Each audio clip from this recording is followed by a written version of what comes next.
Welcome back to the Veteran Entrepreneur Podcast. I'm your host, Scott Brewer. I'll be assisted by my co-host, Elvin Lantigua, and today we're humbled and honored to have our guest, the weapon snatcher, John Carughi. John, thanks for coming on. Thanks for having me, man. I really appreciate it. Yeah, you're a highly sought-after individual, especially after your heroic actions in downtown Portland. No, I'm just kidding. You're not heroic actions. That was just another Saturday, man. Just another Saturday, huh? Another Saturday that sort of launched you from average Joe right into the spotlight, right? You got your 15 minutes of fame. Very, very much so. Yeah, it was all a little surreal, and honestly, I don't think it ever really got real. It was just weird. And I asked when you found out, like it went viral. Like when did you know? I feel like you might have not known just a little bit. About 10 minutes after it happened. Oh, my wow. phone was in my pocket on vibrate, and my team and I, we'd been communicating. But then my phone started vibrating because one of my bosses was calling me, and I picked up, and I was like, "Yeah." I mean, and at this time, I had 2 rifles on me. I was trying to find the police and everything. And he's like, "You know, you're on the news, right?" And my response was, "I figured."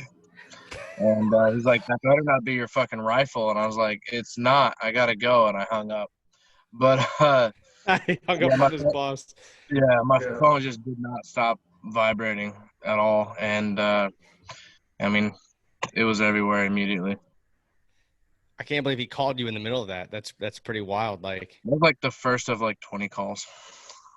Well, they want to know what's going on. I get it. They want to know what's going on. They want to be filled in, but you're not my priority right now. I got a lot of other stuff to worry about. I got a lot of other people around me I got to worry about. Yeah, I mean, how many people do you think were in that particular location at that time? Easily over 1,000.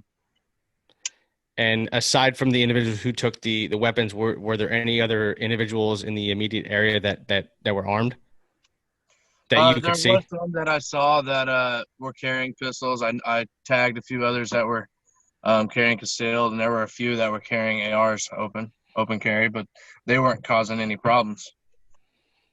What's the law there in Portland? Can you open carry like that? Oh, it's in Seattle, and here in Washington, yeah, you can open carry without a permit. Oh, okay.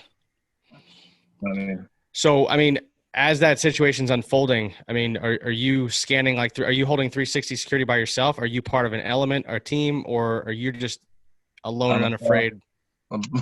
By myself, and trying to keep my eyes on everything as I can, and keep my team to my back, and you know, as something big behind me, at least, so I have some kind of cover. If my team's behind me, even if they're not looking, they're going to react to something, right, and that'll tell me if something's going on behind me. Yeah. So how many people were in the crew? You had the female reporter, you had the cameraman, and that was it? Yep.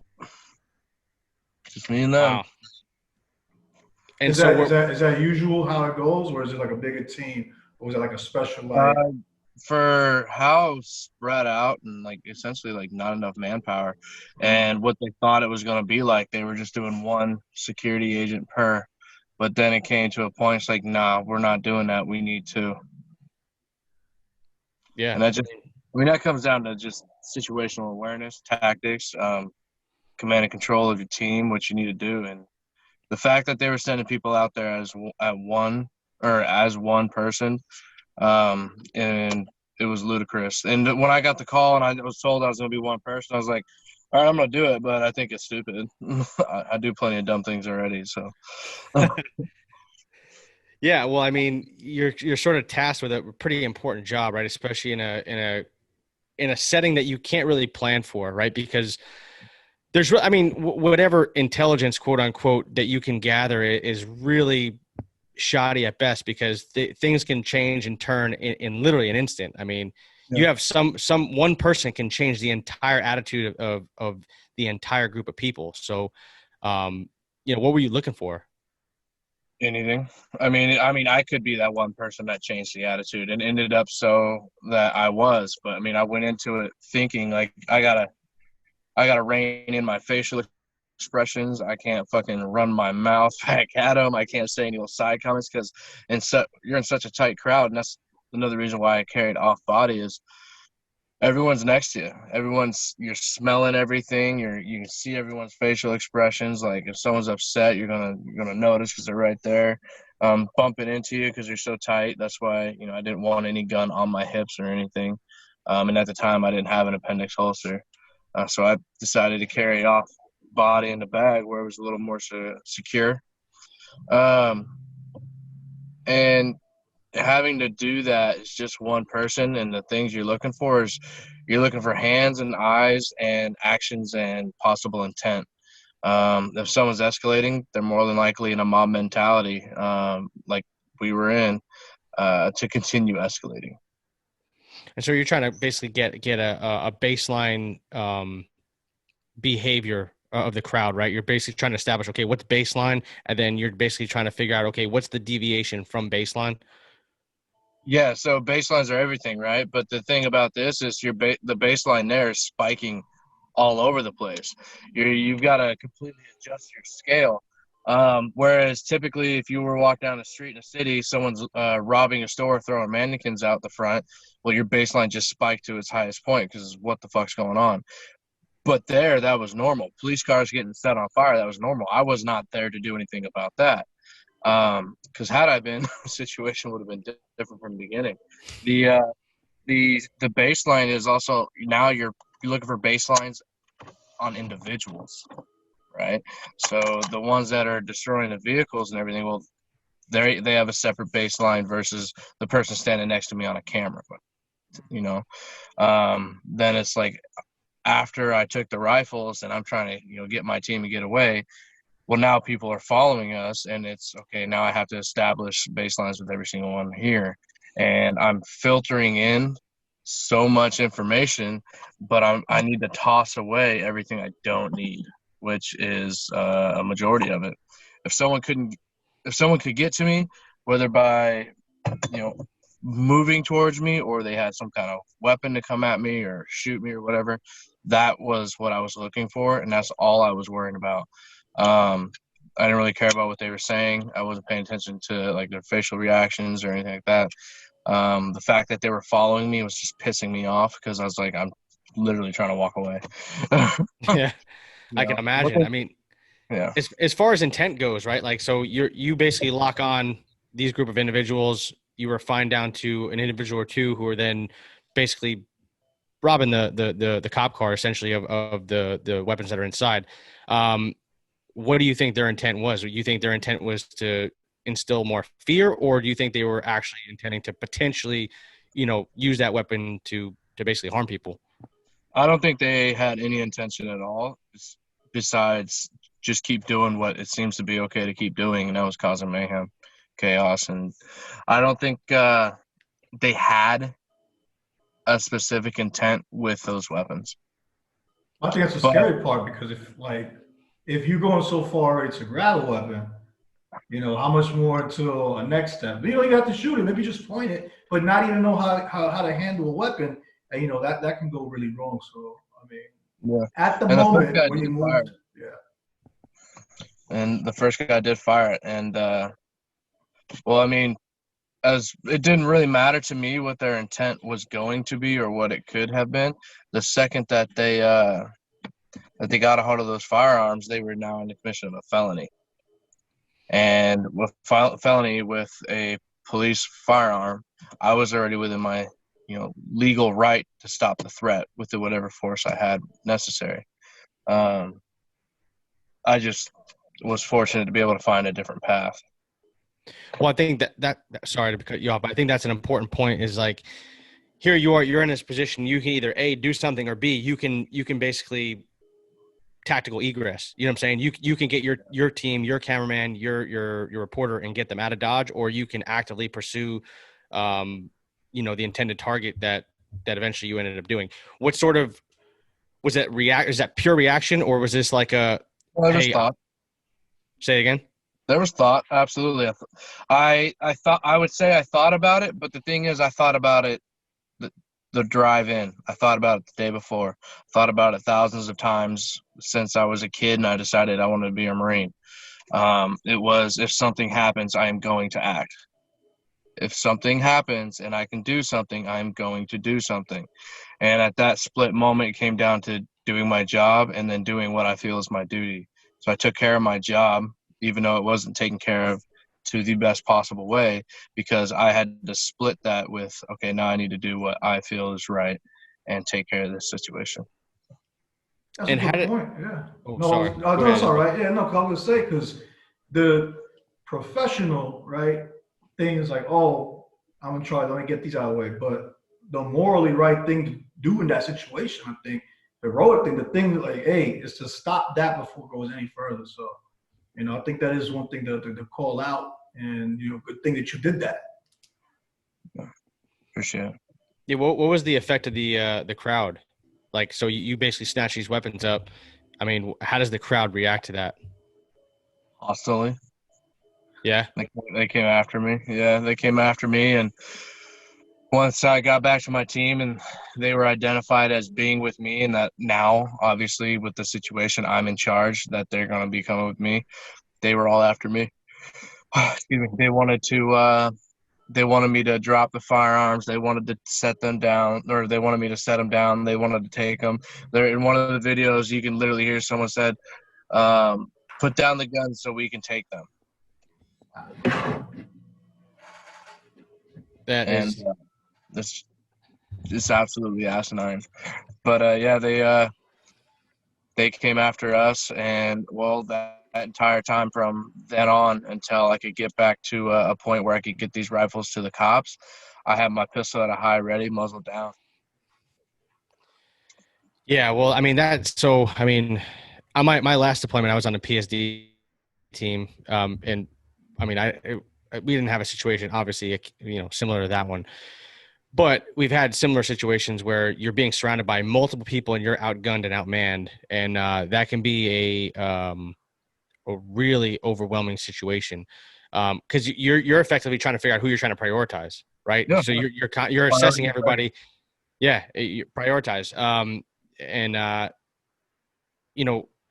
guess from my experience, that's not an easy task, nor is it an easy task when you haven't trained for it in that capacity, right? Like you're in an urban environment, like a different urban environment, not Iraq, not Afghanistan. Like you're in a truly urban environment in a modern city, and you're surrounded by thousands of people. Mainly, I would characterize as probably hostile. So, yeah. I mean, for you to keep your cool, what's going through your head? I was really thinking about keeping my cool. I knew I had at this point two objectives: keep my team safe, which is a constant, and get to the police with these firearms however I could, in whichever way I could. How I was going to accomplish those were, I mean, a decision made one after another as it unfolds. But then I knew I had to keep that escalation of force, and now that show of force overt. Now, at first I was covert, undercover, if you will, gray man. They didn't know I was there in the capacity I was there. But then I did what I did, and I basically said, I'm not with any of you. Now I'm a target to them. So I had to keep that pistol up. I had to keep a hostile voice, a violent command present to anyone who thought that they were hard enough to step towards me. And it wasn't going to work out for them. That was the message I had to put across. I couldn't tell you how many times for that whole incident. So it got to a point, it's like, okay, I don't know which way these cops are. So I had one of these kids that had kind of tagged along and said he was there to help. He was wearing an American flag bandana and carrying a flag too. I had basically challenged him earlier. He said, like, oh, no, like I just want to help. I was like, all right, well, I'm holding here on a street corner, but it was a doorway to a store. So the doorway was back off the corner. So I had something to my back with my team. And I told him, like, look, go this way, check for police. I don't want to be going the wrong way because that's just wasting time. And he did. He ran up and came back, and he said they were down there, so I got there. And it turned out that he was actually the one that took the photo of me in the middle of the street taking the rifle apart. and he's a he's a videographer and editor and everything. Now he does all my YouTube videos.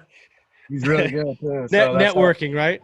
Well, yeah, and I think like because and he is really good at it, but also like just the manner in which we met. It's like, dude, if I don't use you, that's fucking stupid on me. But yeah, the getting to my team after taking those rifles and then getting to the police, that time is what's really interesting to me, because it was more human. There was more human experiences going on in a longer stretched out amount of time. But the thing that's funny is you're talking about, executive protection work and training for all that.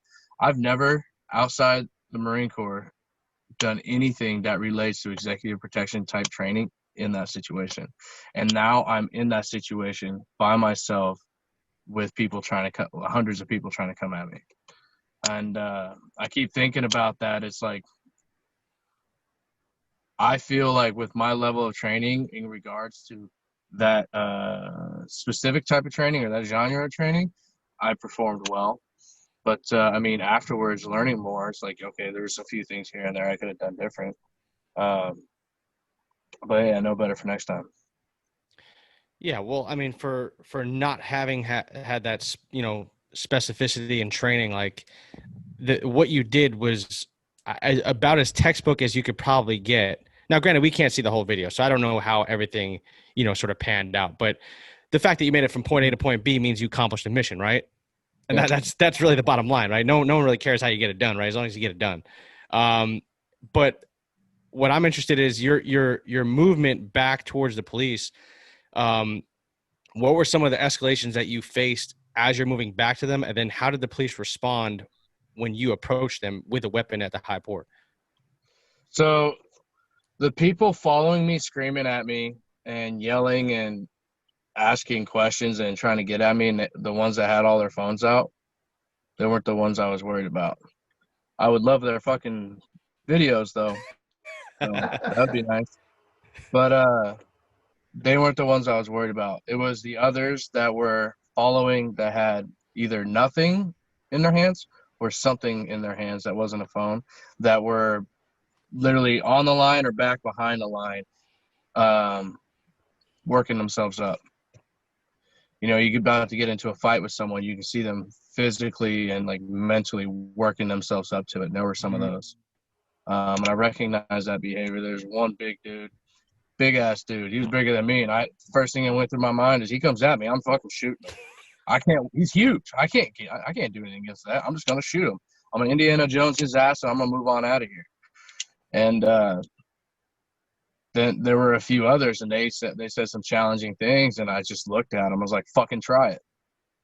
That's all I said is try it. And I had my pistol right in front of me, and I kept moving. And that happened a lot of times during that situation. When I got to the police, I mean, honestly, that was probably one of the easiest things I did that day, was give them back their guns.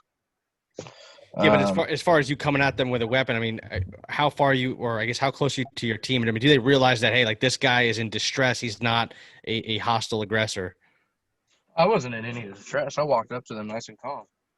I mean, like 70 people behind you yelling. It got to a point where I was getting closer to them, and then that mob that was on me stopped following, so I could take a knee. Sense. Yeah, I could take a knee, break down the weapons, and I broke them down shotgun style by the rear pin, and I just hooked them over my arm. And once I did that, and then I put my Glock in my pocket, I just went walking like I just walked out of the park. I was nice, easy, and relaxed, and when I got close enough, and one of the officers saw me, like, walking directly at him, he stepped out of line and put his hand up, told me to stop. I was like, no, you need to take these. These are yours. Very loud, very clear. Obviously there's rifles in my arm, but they're not, I can't just pop it together, turn and shoot, and it's going to do something.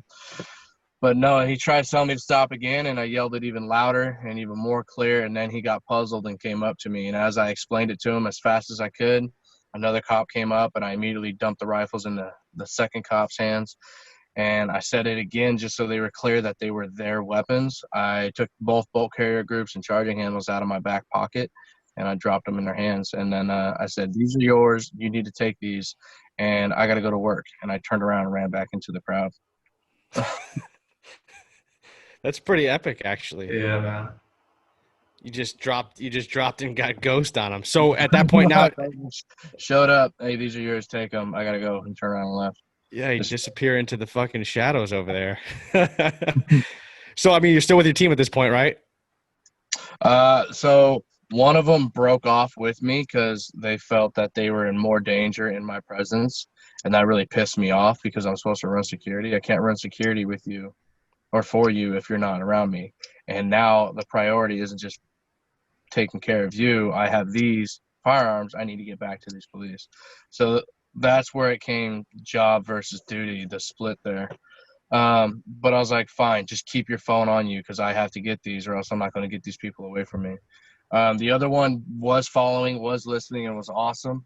And once I identified where the police were, I told them, "Hey, get to the vehicle. It's, this direction and that direction, and you're there," because they're after me. They're not after you. They're not going to care what you do. And he's like, "Okay." So he took off, and I waited for a moment, and yeah, no one went after him. They all went after me. So then I linked back up with the one that I knew where he was, and I changed. I changed real quick, changed my appearance, and I said, "Hey, stay here. I'm gonna go back after the other." And I boogied on back into the riot and everything, and it took about maybe 20, 25 minutes to find him. Honestly, it was just in a small block, like one street of a block. There were so many people. It was like a rave, right, or a club or something. It was just so hard to find him. And when we finally did, I got him back out of there until we could go and all change and rest, refit, and get back into it. So how many nights were you out there in total?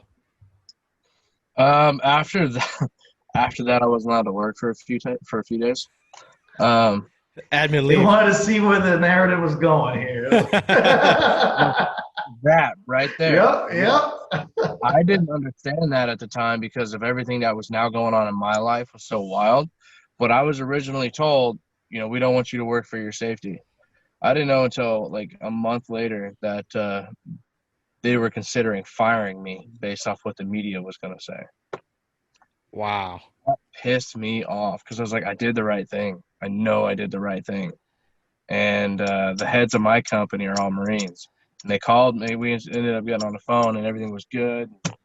They thought it was badass and blah, blah, blah. But then I was like, yeah, you were also going to fire me. So. But they didn't, right? Cooler heads prevailed. Yeah. It's frustrating. It's like, it doesn't matter what you do. It's what the media says. Even if you got a group of dudes that come from the same place you do. It was crap. Yeah, well, I mean, it's only gotten worse, right? The media is so polarizing. I think that's a large part of the issues that we have today as a society is misinformation and disinformation. And, it's all about the spin for whatever side. It doesn't matter, left, right, center, doesn't matter, right? So thankfully you weren't a victim of that, I guess, in its finality, right? Like as far as losing your job goes. But I'm sure you were slandered. I mean, I'm sure you face – I'm sure you're Antifa's friend. Ooh, they doxed me. Bunch of pussies. So as far as big media, Como is the one who shot the shot. Really? Oklahoma. They're the ones who shot the shot of me. But I refused to do any interviews with them because of what they did with that shot. I have it somewhere on my phone. They have a video of it where they zoomed out after it, and you can see me walking across the street from that angle. But what they did is when they put it out on the air after that, when they were able to do some editing, they cut right after I cleared the weapon and said, all right, we're going to pull back from that shot and not show it.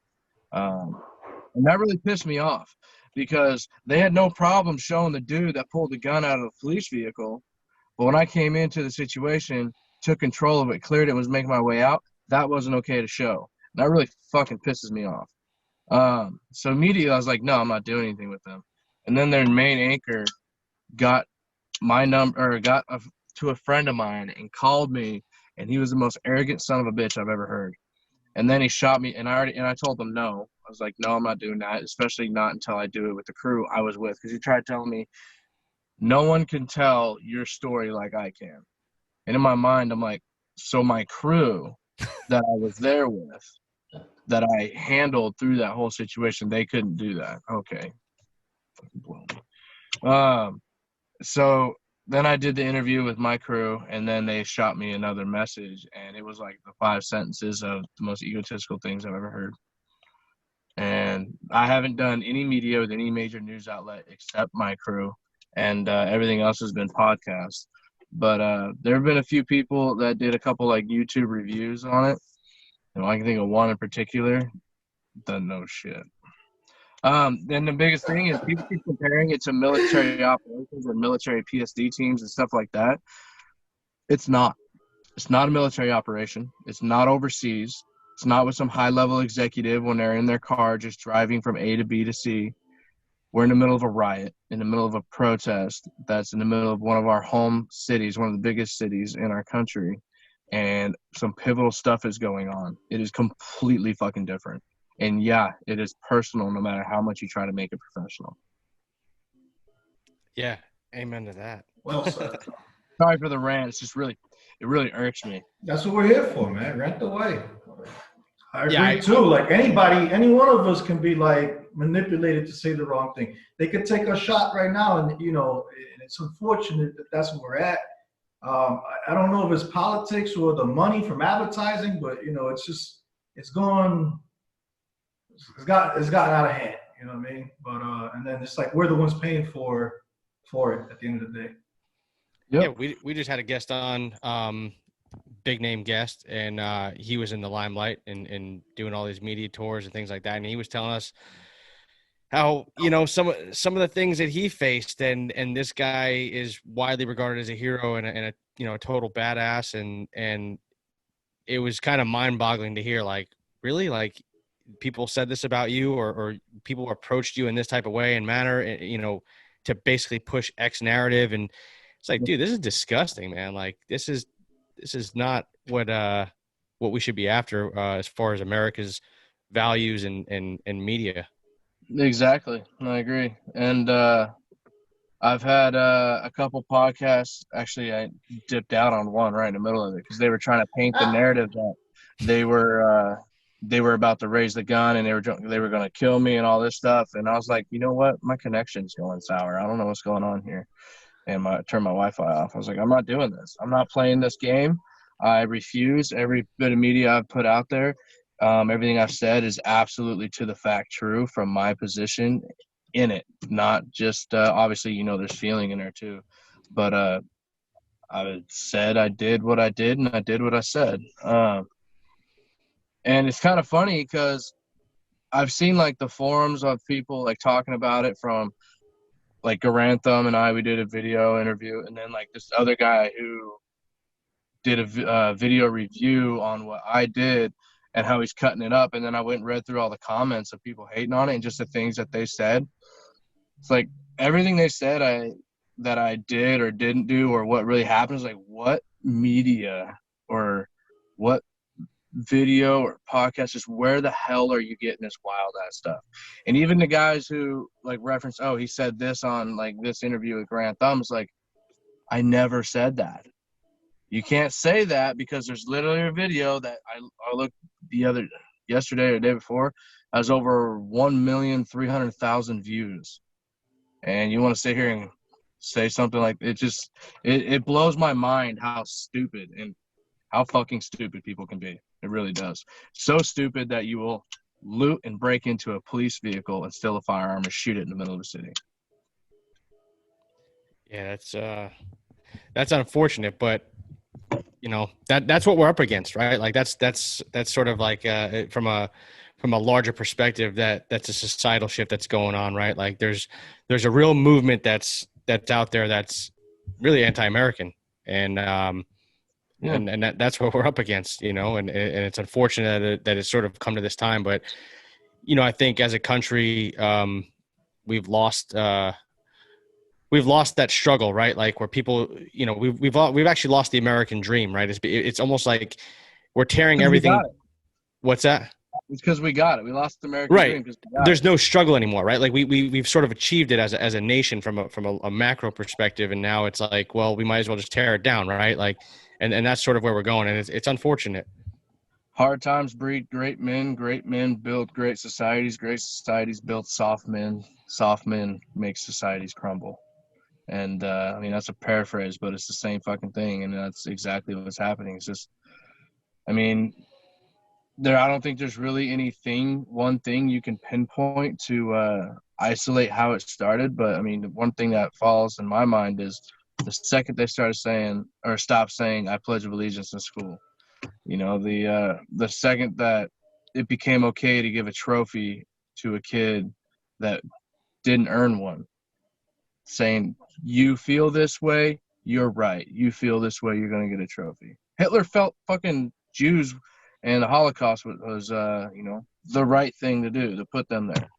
Does he deserve a fucking trophy? No, not at all. We literally fought in a world war against this guy, right? And then, like, people are so daft in their thinking and ideology that they think that I staged the event. Unfortunately, it goes there sometimes, right? You know, sometimes you just you know, the school shootings, and somebody always has a spin to it. There's always a spin you can take and make money, and you know, people will take an obviously wrong spin, but say enough words for people to get drawn into that, you know? So Yeah, and people think I'm making money off of all this, and I'm like, where is it? I don't see any money. I'd be a lot more smiley if there was. Well, let's talk about that a little bit. Has there been any success, any jump into your life right now, as far as like you know, something positive that came out of this? The notoriety, the availability of new relationships with the industry and all that. But I mean, it's not like I'm sitting here not working. Right. Like, it's not like people are now just doing everything I want for me. Yeah. Which, I mean, in this regard, that'd be great. I mean, you can help me with a lot right now, you know? COVID sucks. It's put us in debt. So I still have to work. I'm doing whatever I can every single day, whether it be under the table or not, you know? And I don't mean that in a homo way. But the way that all this stuff works is, like, I've gotten a lot of advice from a lot of people. They're like, all right, here's some advice. Go do it. It's like, you know what? You're fucking right. I appreciate that. And that's advice. A lot of it's advice people would pay for. And I know that because now I charge people for firearms instruction, and I charge them for essentially the same thing I just have conversations with my buddies about, you know, and I get it. It's just, there's no money coming out of it. There's no monetary gain. There's no monetizing. Like, I've done tours of some shops now, some gun manufacturing and everything. There's no money in that. I'm walking around an office and they're showing me around.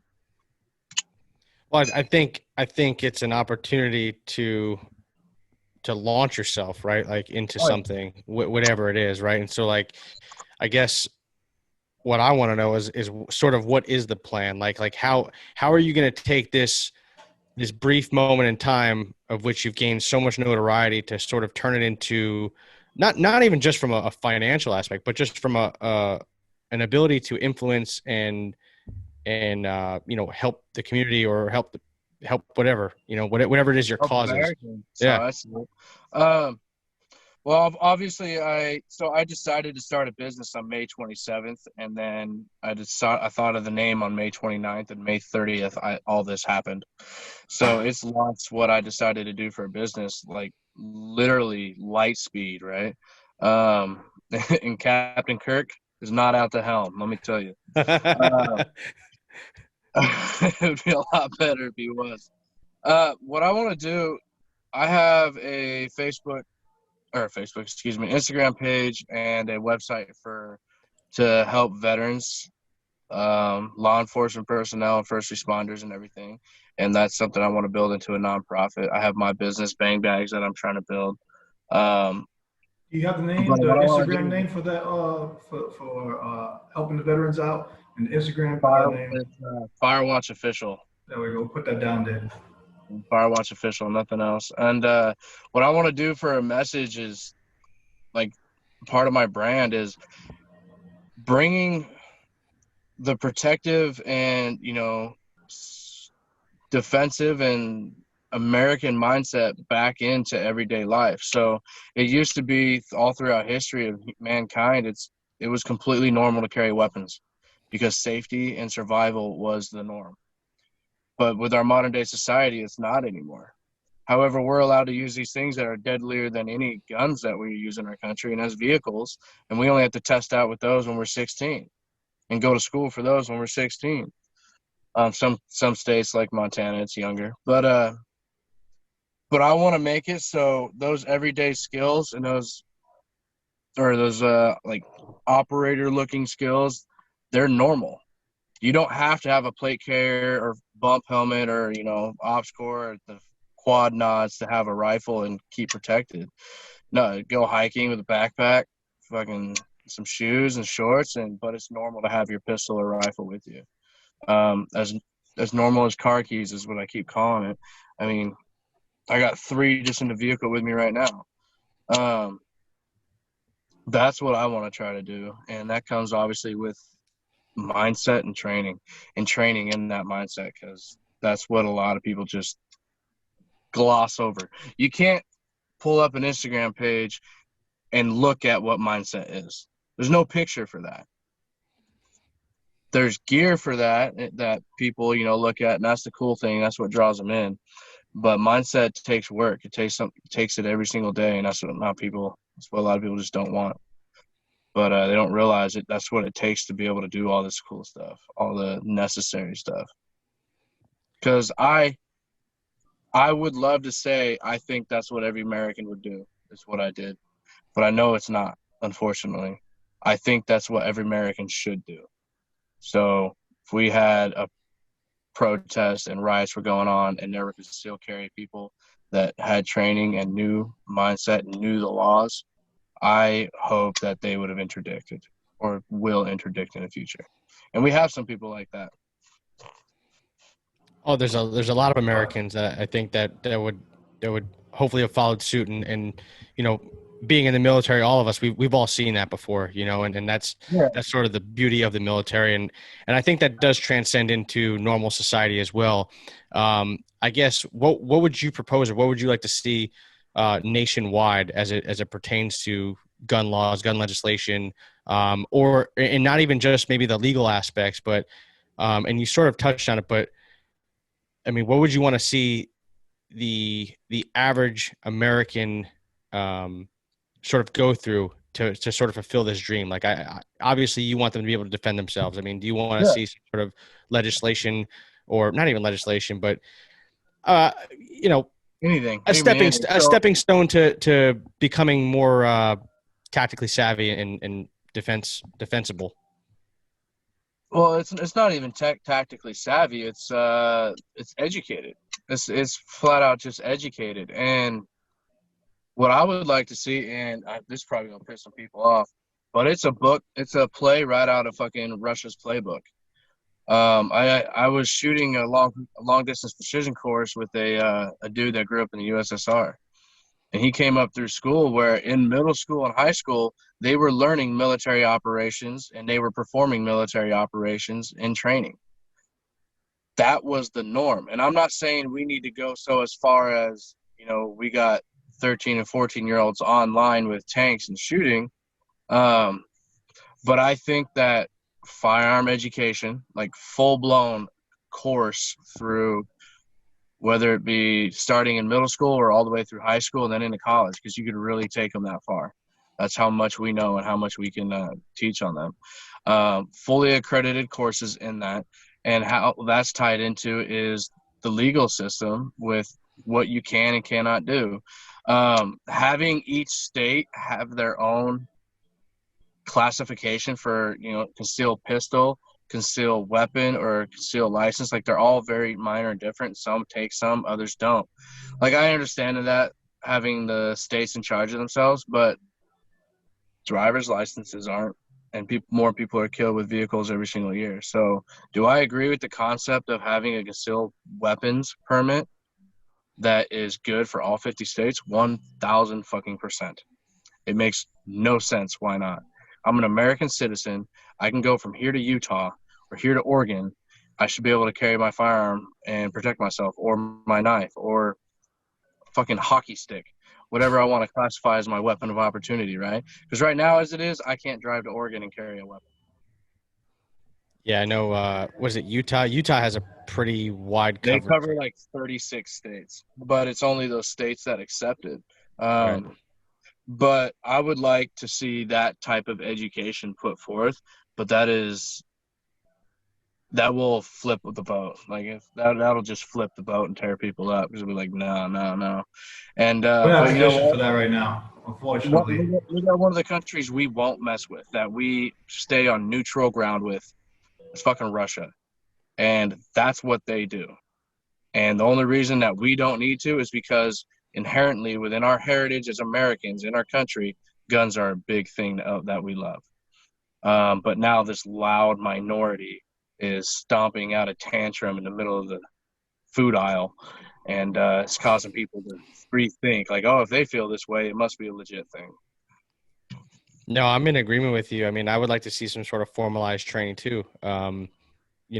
With the purchase of maybe your first firearm, you have to go through some sort of fundamentals course, weapons handling, weapons maintenance. I mean, because you have a duty as a citizen, right? Like, to protect other citizens. I mean, it's an inherent duty as an American, in my opinion. So I'd like to see that. I completely agree. It's a fucking, goddamn it, what's that word? Value. It's an American value of ours. And with that is medical training. So if you take on the responsibility and the right to defend yourself and put holes in people when you have to, then you inherently take on the responsibility to plug those holes. And like the NRA, I'm an NRA instructor. Hell, I know their curriculum, and I fucking disagree with it. It's outdated, and all it is to create customers. Customers that are. What specifically is it that you don't agree with? I don't agree with their curriculum because it doesn't create self-sufficient shooters. It creates shooters that are dependent upon the NRA for their knowledge, their brand, and a lot of it is so outdated. It's not caught up or up to speed with what we now know about the human body and firearms and how they work and ballistics and all that. They'll teach you that if you're in a indoor range and you're shooting and something goes wrong with your gun and you don't know what to do, set it down and raise your hand. Well, okay. How about we just teach them to fix the problem? Right? Because I've had shooters do that on the line in the Marine Corps, and I get livid. What the fuck you mean you don't know what's going on? It's a double feed, it's brass over a bolt or a stovepipe, whatever. You know that's in your basic training to fix. That's a self-sufficient shooter. Here's my thing right here, man. I feel like everybody over here wants that exact thing. Everybody over here wants this exact thing. Is my radical solution is a compromise, and I know, well, you can't. That's the thing. I feel like it's got to be some compromise. Okay, my radical compromise idea. I don't know what y'all think. You can federally own a gun and take it anywhere you want, but you must have served as like military or LEO. If you do military or LEO and you get out, now to me, you've definitely been trained with a weapon further than anybody else has. You know how to control one, and there should be more than enough of us around to stop any imminent danger. And if you really want a weapon, go join the military, do your years faithfully, come back out and get one. See, so that's taking a little bit from this side, taking a little bit of that side, putting it together. But I do think that'll be something that it's got to be compromised. You know what I mean? Because if not. With that, though, you disarm a lot of the population. And one reason a lot of nations won't fuck with us and go to war with us we won't take away anything. We're just adding this. So I'm not going to say take away guns. I'm saying the way we are right now, let's add this thing and then leave it like that. I think I've always thought that a type of mandatory service should be in effect. And that can be obviously all military branches. including the Coast Guard. And if the Space Force thing stands up, that too, but also AmeriCorps and Peace Corps and other organizations like that. Some form of service that puts you serving others, and especially serving others outside of our country. Because Firefighter, not EMS. only would serving alongside others in other states. Because nothing well, changed my life more than like leaving New York, you know what I mean? Yeah. And then chilling with somebody from Kentucky, you know, like. That's AmeriCorps' mission, is to basically do what the Peace Corps does, but within the United States. But that puts them in service to others. That puts our foreign relations skyrocketing. That brings people out of their own hometowns to get a larger perspective on an international scale of what's going on outside of our country and how good we really fucking have it. And it'll provide perspective, so much perspective, which is something that we're missing right now at a national level. I've talked to so many like people that have come over from third world countries and become American citizens, and they're just sitting here wondering why the hell you screwed up this amazing place. You have no idea what you have. And these people grew up dirt poor, taking a bath in a wash basin that they now have to dump out and cook for their family in. Like, makes no sense. Yeah, I'm with you on that.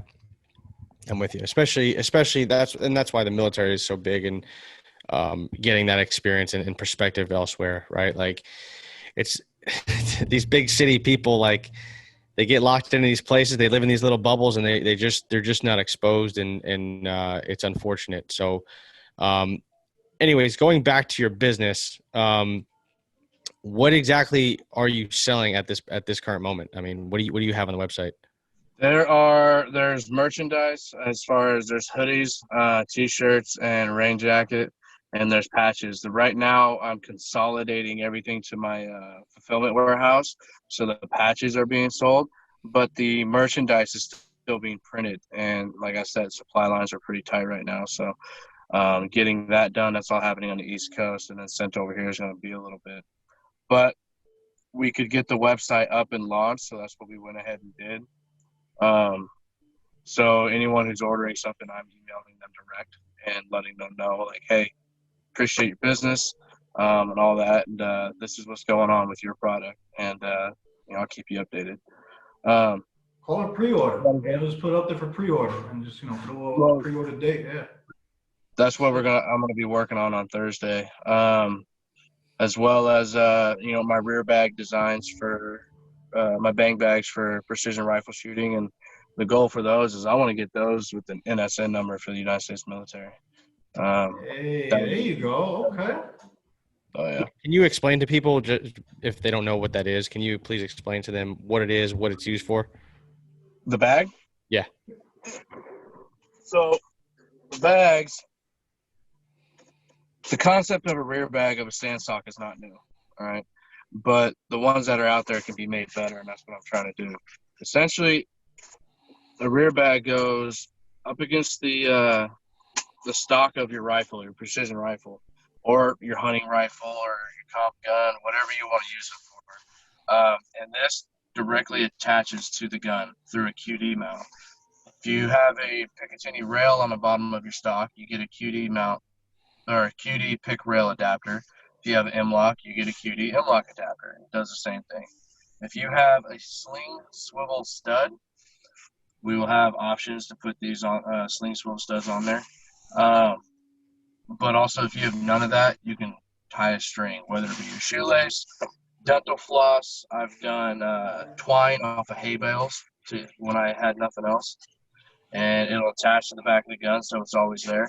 When you're down in I've used it in a prone. I've used it in the sitting and kneeling position, where I press it up against my chest, and that's where I squeeze and release from.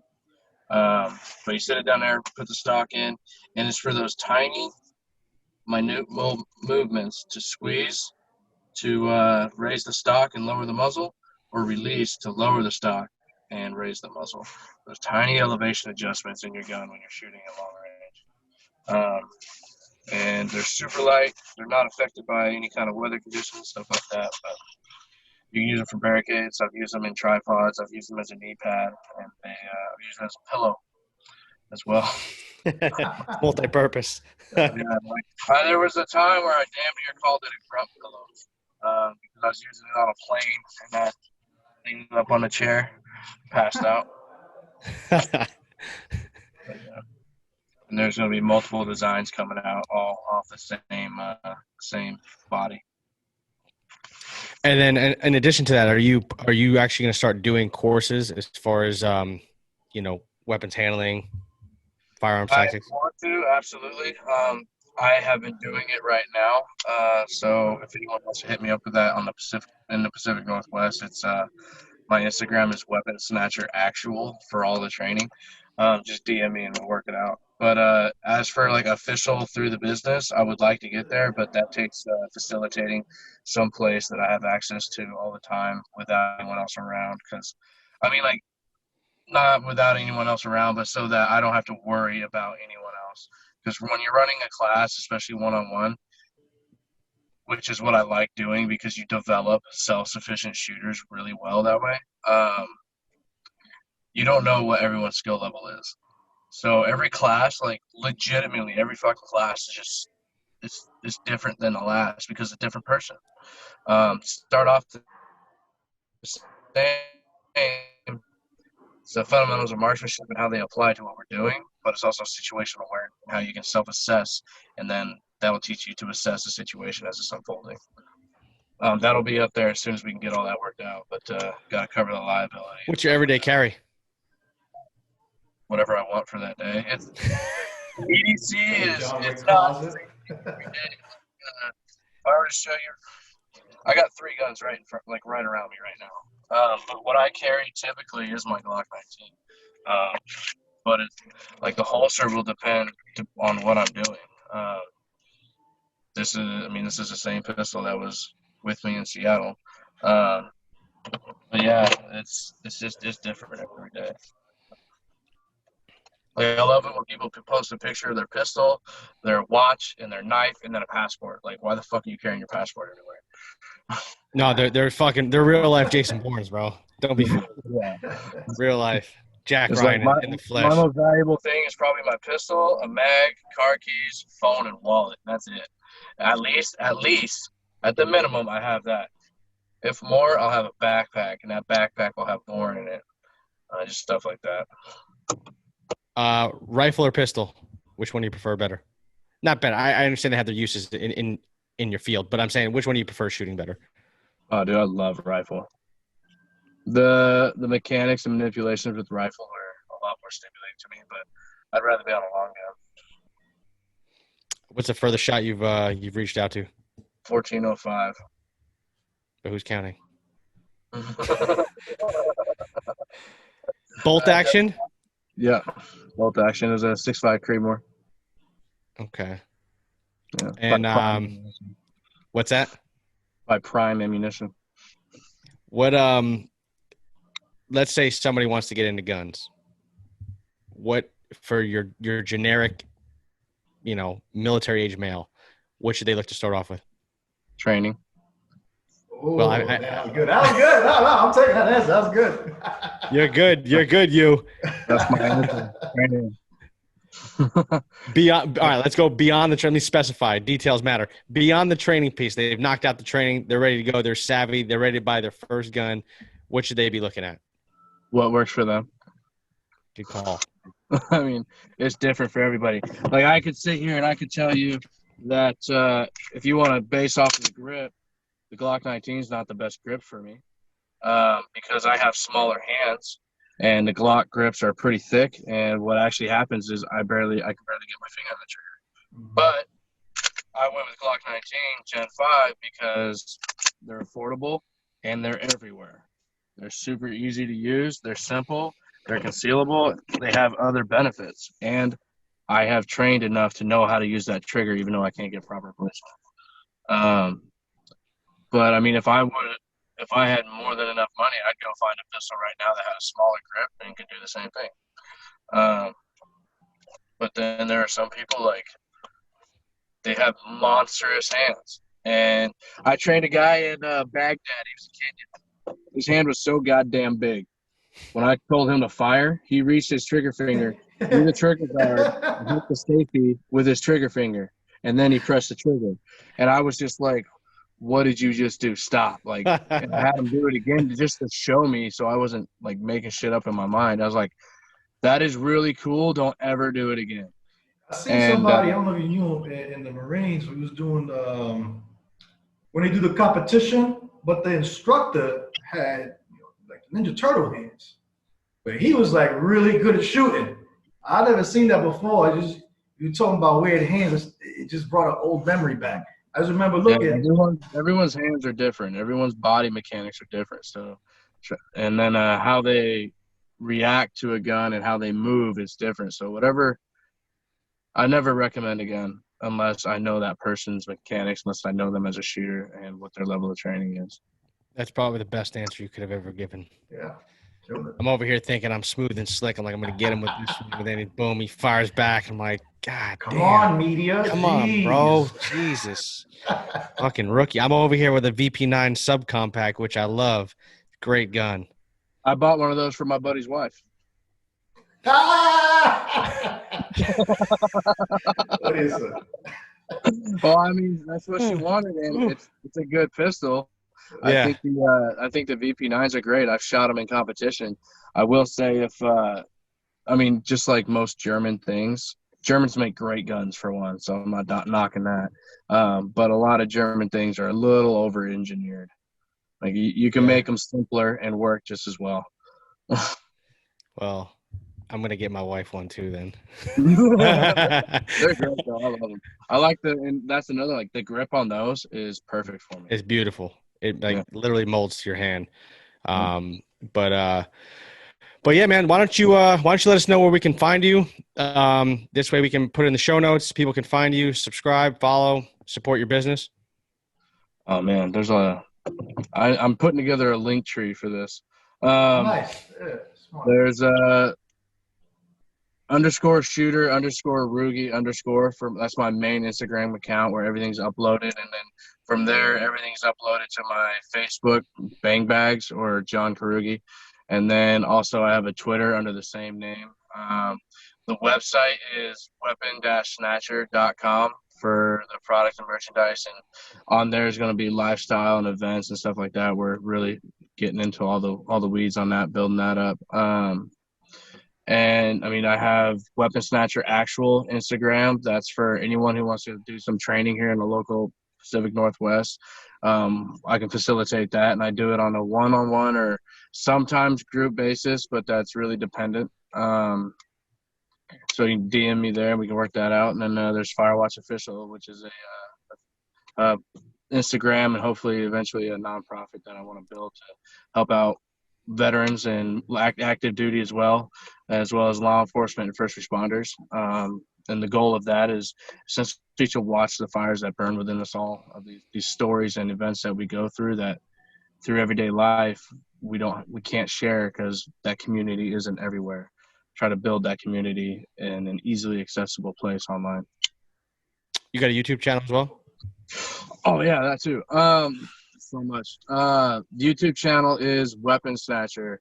And I mean, you'll see one of the logos on there. We're actually going to drop a trailer for the channel this week. It's getting cut up and everything now. All the filming's done, as well as the first video. This is all new to me, so that's a whole new endeavor. But I got a bitchin' film and edit guy that's knocking it out. So, yeah. Pretty good in stressful situations, apparently. Yeah. Yeah, man, you can take really good photos in high stress events. Find yourself a combat cam. All right. Cool. Yeah, I told him that. It's a new thing. It's called high threat networking. Make friends. Yeah, make friends. Put yourself in bad position. Meet new people. Yeah, exactly. Figure out who they really are. Yeah, exactly. Well, listen, John, I appreciate you coming on. Thank you for taking the time out of your day. We really appreciate it. Hopefully in the future, we see the website grow. We see your platform grow. I know you've grown exponentially on the social medias, but hopefully, your business starts to prosper, and we'll have you back on to give us an update and keep everybody posted. Elvin, you got anything to say? I always got something to say. The question, just something to help out anybody who's getting out of the military, what's the best piece of advice you could give them based on your experience? Oh, getting out of the military is not an easy thing. I got out on a Friday, flew home Saturday, and I had a contract on Monday. So my transition was actually, I think, smoother, but a lot more drawn out. And now that I've been home for damn near 8 months, now I'm going through that transition into the civilian phase, and it's causing problems. It's hard. But the best piece of advice I can give is actually, like, just to understand what you're going through. You just lost your community. You just lost your tribe. You just lost the dudes that or girls that, you know, you trained with and did things with, that you all understood what you were saying, the jokes you were telling, the things you would think is funny, because you were trained in the same place and you built that culture. You just lost that and are now coming home, and you have to adjust to a new culture, because the things that were funny or cool or, you know, okay to do or say, it's not anymore, and that can be really hard. So try to stay connected with those people that you were connected with, and if that helps, go on to, you know, that Instagram, Firewatch Official, and throw it up on there, and guarantee you'll get quite a few people coming back at you with the same experiences. Me and all my dudes, we never went to combat, but we all had a problem transitioning.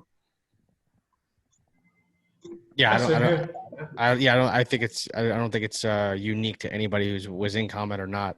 I think you hit it on the head. You lost your tribe, you lost all your friends, you lost your community. That's the issue that you have to deal with, and that's what you sort of have to figure out when you get out, because a lot of the times you have to reestablish that. A lot of the people that you grew up with are doing their own thing. They're in college, they're in their career, they got families, they got kids. Here you are with this really unique experience. You can't relate to anybody, and now you're trying to basically carve out your niche and your place in the world. So that was spot on, man. That was awesome.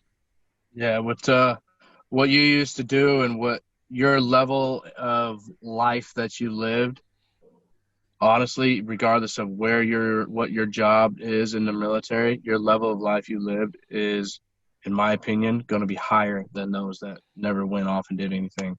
Because the best time in your life was not just hanging out at a bar, playing pool. That was fucking normal. The best time of your life was out there fucking getting it, doing things you can't do as a civilian.